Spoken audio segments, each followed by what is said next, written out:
የሩሲያና የቻይና አስደንጋጭ እርምጃ። ሁለቱም አመጹ፣ አሜሪካ አብዳለች። ዓለም እንደ መጋረጃ ለሁለት የመሰንጠቋ ነገር እውነት ሆኗል። ሌላ አዲስ ዓለም፣ ሌላ አዲስ ኃይል፣ ሌላ አዲስ አስተሳሰብ፣ ሌላ አቅም ተፈጥሯል።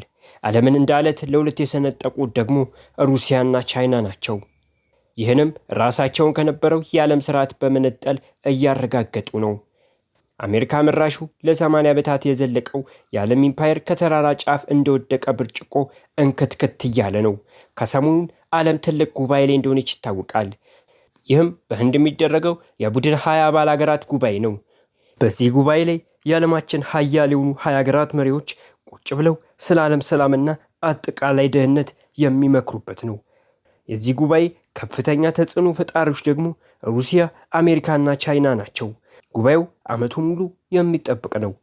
ዓለምን አንድ አድርገው ከሚመሩ ጥምረቶች መካከል የቡድን 20 አባል ሀገራት ቀዳሚው ነበር።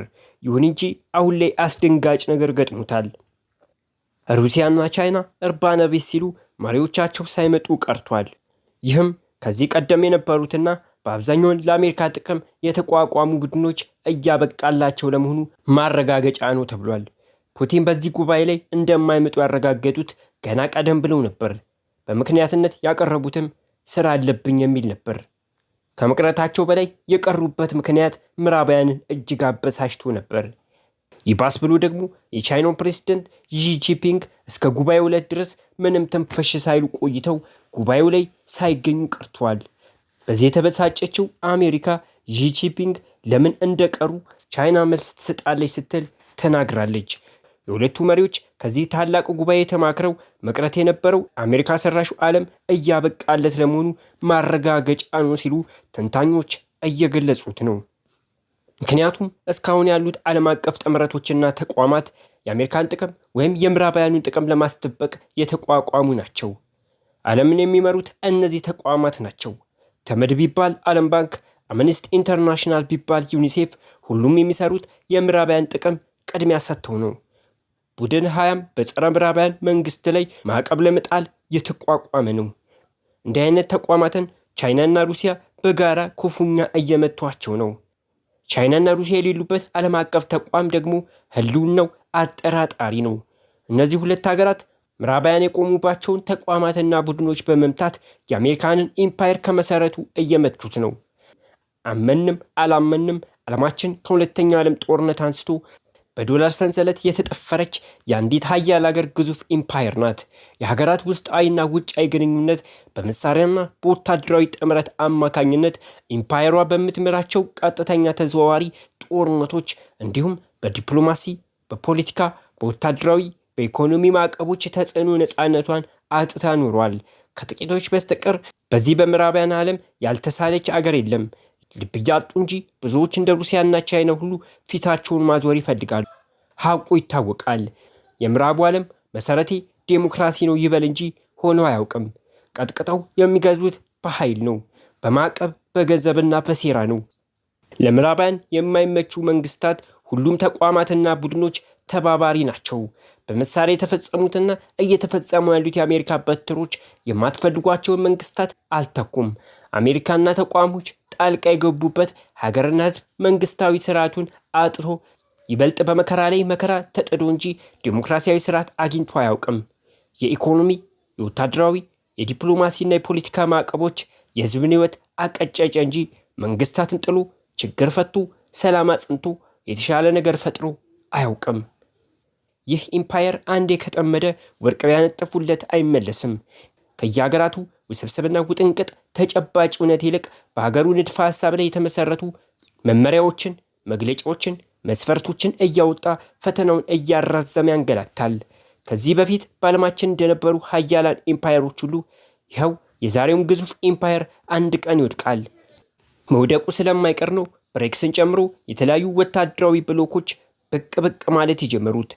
በአንጻሩ ሩሲያና ቻይና አሜሪካ ከምትመራቸው ቡድኖች ራሳቸውን እያገለሉ የራሳቸውን አዳዲስ ጥምረት እየፈጠሩ የሚገኙትም ለዚህ ነው። ምክንያቱም ያለው አማራጭ ከኢምፓየሩ ቀንበር ነፃ ለመውጣት ከሀገራት በተፈጠሩ አዳዲስ ጥምረቶች ጸንታ መቆምና መታገል ብቻ ነው። ኢትዮጵያን ጭምር በአባልነት የተቀበለው ብሪክስ የራሱን ገንዘብ ማተም ሲጀምር ደግሞ የእነ አሜሪካ ስውር መንግስት አቅሙ በግማሽ ይቀንሳል ተብሎ ይጠብቃል። ይህ እንዳይሆን አሜሪካ ከፍተኛ ትግል ስታደርግ ብትቆይም አሁን ግን ይህን ለውጥ ማስቆም የቻለች አይመስልም። አዲስ የዓለም ስርዓት በሩሲያና ቻይና አማካኝነት እየተወለደ ነው። ይህ አዲስ ዓለም ምናልባትም የአፍሪካ ሀገራትን ነፃ ያውጣል ተብሎ ይታሰባል። በምዕራብ አፍሪካ በማዕበል እየገሰገሰ ያለው ወታደራዊ መፈንቅለ መንግስት አንዱ ማሳያ ይህ ነው።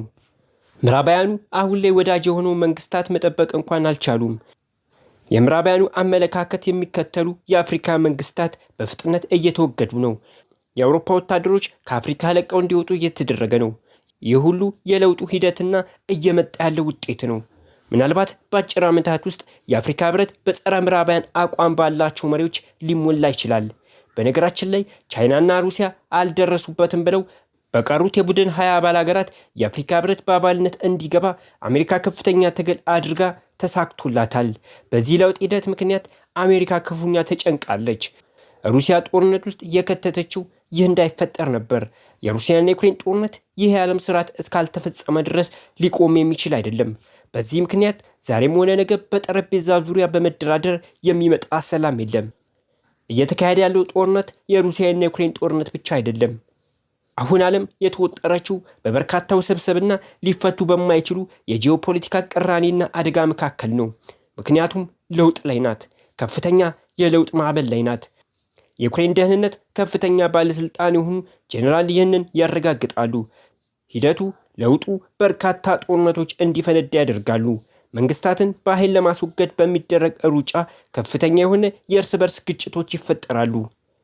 አብዛኞቹ ጦርነቶች ተፈጥረዋል። ምናልባትም ይህ የለውጥ ሂደትና ማዕበል ዓለምን ሶስተኛው የዓለም ጦርነት ላይ እንዳይጨምራት ግን የብዙዎች ስጋት ነው። ከላይ የጠቀስናቸው የዩክሬን ባለስልጣንም ቀደም ብለው ሰዎችን በእርግጠኝነት መጠበቅ ያለባቸው ነገር ቢኖር የበርካታ ጦርነቶችን መፈንዳትና የሶስተኛ ዓለም ጦርነት ጭምር ሊወለድ እንደሚችል ነው ብለዋል። 4 ወራት በሞላው የዩክሬን መልሶ ማጥቃት ዩክሬን በርካታ ጥቃቶች ስትፈጽም ሩሲያ እስካሁን አድፍጣለች። የዩክሬን መልሶ ማጥቃት የረባ ነገር ሳይሰራ በመጠናቀቁ ሩሲያ አርማታ ታንኳን ጨምራ በርካታ አዳዲስ መሳሪያዎችን ማንቀሳቀስ ጀምራለች። ሩሲያ የዩክሬን ጥቃት ሲዘንብባት ዝም ያለችው ሆን ብላ የዩክሬንን አቅም ለማሟጠጥ ነበር። አሁን ላይ ጥቃት እንደ አዲስ አግዝፋ ልትጀምር ነው እየተባለ ነው። ዩክሬን ይህንን የምትቋቋምበት አቅም የላትም። ዜሌንስኪም በአንድ እጃቸው የሚሰጣቸውን ድጋፍ እየተቀበሉ በሌላ በኩል ደግሞ እየተሸነፍን ያለነው አጋሮቻችን ቃል የገቡልን የጦር መሳሪያ ሊሰጡን ስላልቻሉ ነው እያሉ ነው። ዜሌንስኪ ዓርብ ዕለት መልሶ ማጥቃቱ ቆሟል። የቆመው ደግሞ በሩሲያ የአየር የበላይነት ምክንያት ነው። ሩሲያ የአየር የበላይነቱን እንድትወስድ ያደረጋት ደግሞ አጋሮቻችን ደህና የአየር መከላከያ ስርዓት ሊሰጡን ባለመቻላቸው ሲሉ መናገራቸው ይታወሳል። የሩሲያ ዩክሬን ጦርነት የለውጡ ሂደት የፈጠረው አንድ ጦርነት ነው። ይህ ጦርነት በሩሲያ የበላይነት ከተጠናቀቀ የምዕራባውያኑ ስውር መንግስት ልክ እንደ ድሮ እንደ ባዛንታይን ኢምፓየር መውደቁ ይረጋግጣል ማለት ነው። እንደ ቡድን 20 አባል ሀገራት አይነት ጥምረቶች እየተዳከሙ አዳዲስ ቡድኖች እየተፈጠሩ የመገኘታቸው ሚስጥርም ይህ ነው። ዓለም ውጥረት ላይ ናት። አሁን ሩሲያ፣ ቻይናና ሰሜን ኮሪያ የጀመሩትን ጥምረት ተከትሎ ደግሞ አሜሪካ የኒውክሌር እሴቶችን ወደ እንግሊዝ ማጓጓዝ ጀምራለች። ኤፍ-16 ጀቶችንም እንግሊዝ ለንደን ላይ ያሳርፋለች። የቻይናው ፕሬዝዳንት ዢ ጂንፒንግ እና ቭላዲሚር ፑቲን የምዕራባውያን እጅ የረዘመበት ቡድን አንፈልግም ብለው ቀርተዋል። በሌላ በኩል ፑቲንና ኪም ጆንጉን ሊገናኙ ቀጠሮ ይዘዋል።